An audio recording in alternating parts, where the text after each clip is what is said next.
headquarters of common sense. Talk Radio. He said, I don't know Ghislaine Maxwell or Jeffrey Epstein. And every newspaper this morning's gone, well, there are some photos of you taking them to Windsor Castle and to Ascot Races and to Balmoral. I mean, I don't know where he got that idea from, because clearly she must have been good friends. She goes to their children's birthday party, his children's birthday party. He's on private jets. They've got so much proof. Yet you just wonder, what's he trying to do? It is a high-stakes game of poker that he's playing, because he's got to find a way of getting his reputation restored.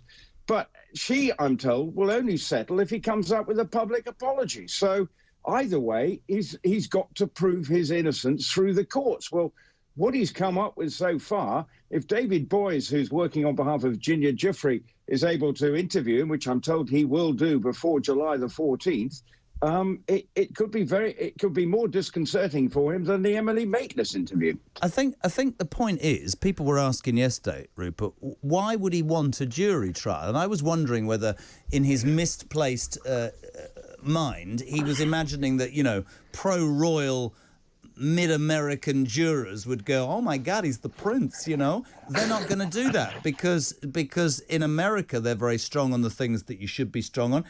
I mean, to me, he's opening himself up to even, well, if it's possible, yet more humiliation. People tell me, and I'm interested to ask you this, he is so deluded, he genuinely thinks that he's going to win this, he thinks he's going to get his royal patronages back and his affiliations. The truth of the matter is, if he settles, which I spoke to a federal prosecutor last night, David Weinstein, if he settles and she demands an apology, right, well, you're saying you're guilty, aren't you? Yes, and this is his problem.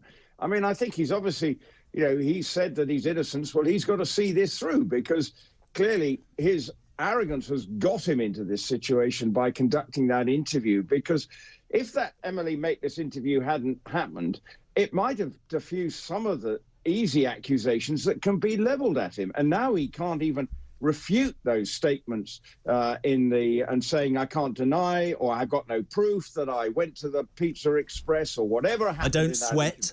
I don't sweat. Well, he can't prove it. So the whole point then, it's got himself, he's just handed material to the opposition, as it were, by doing that. And that's been his problem. But because of his arrogance, and he thought he did a good job in that interview, that was the dreadful thing. So clearly he will be rehearsed by his legal team, because they will come at him with every possible argument. But, they will have tried to work out, well, what a line of approach, so that he will be able to come back with an answer. But the same token, they will have thought through every possible avenue, Virginia Giuffre's team, that is, how to get him to, either prove his guilt or innocence. So, if we try and balance this out for a sec, because the important point for me on any show that we try and do on this station is to try and get both sides for a reason and let people make their own minds up.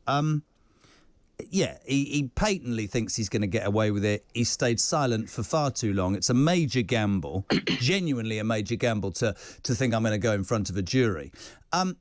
Answer me this. Virginia Giuffre settled in 2009 with Jeffrey Epstein to the tune of $500,000.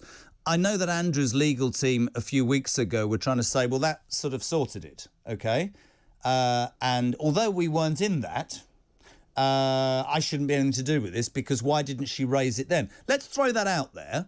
Why did it take her 13 more years to come after Prince Andrew? And can we assume that if he settles, and I'm not being cynical, other big names have been muted, in another 13 years, is she going to come up with an American president or two? I don't understand why it wasn't all done together. I'm not in any way defending Andrew. Not at all.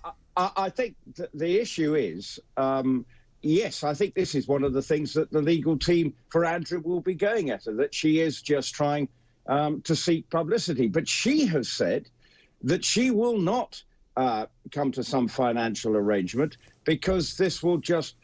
it will let down a lot of other women. That is one of the statements he's made. So in many ways, she's also laid out her position very clearly, that she will not just take any old settlement. So if he comes, and the settlement that she wants is with a public apology.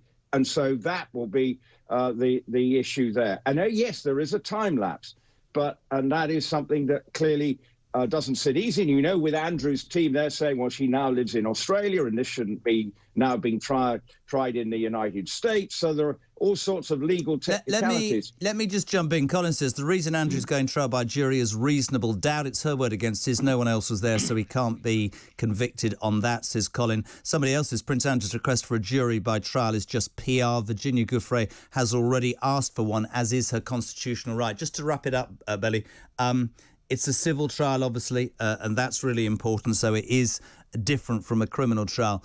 I want to talk about the Queen for 1 minute. 70th year on the throne, Platinum Jubilee celebrations are going to be completely overshadowed by this, aren't they?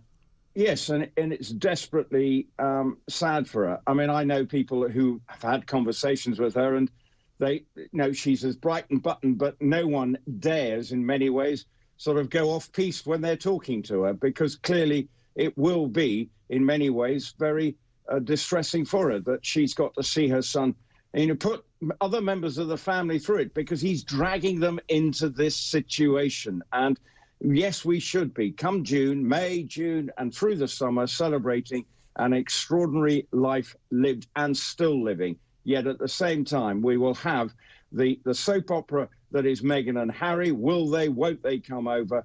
But more importantly, we'll have the whole surrounding sordid details, no doubt, emerging around the Andrew trial, wherever that leads. So it's not much fun for her and the rest of the family. And for Andrew, needs to probably, on this case, take a long, hard look at himself and wonder what the heck has he done to his mother and the rest of the family to get them into this situation when we really, as a nation and her, should be celebrating an extraordinary life lived. Good talk. Hot talk. Bold talk. Talk radio. Listen on your smart speaker. Watch it live on your smart TV. The world headquarters of common sense. Talk Radio.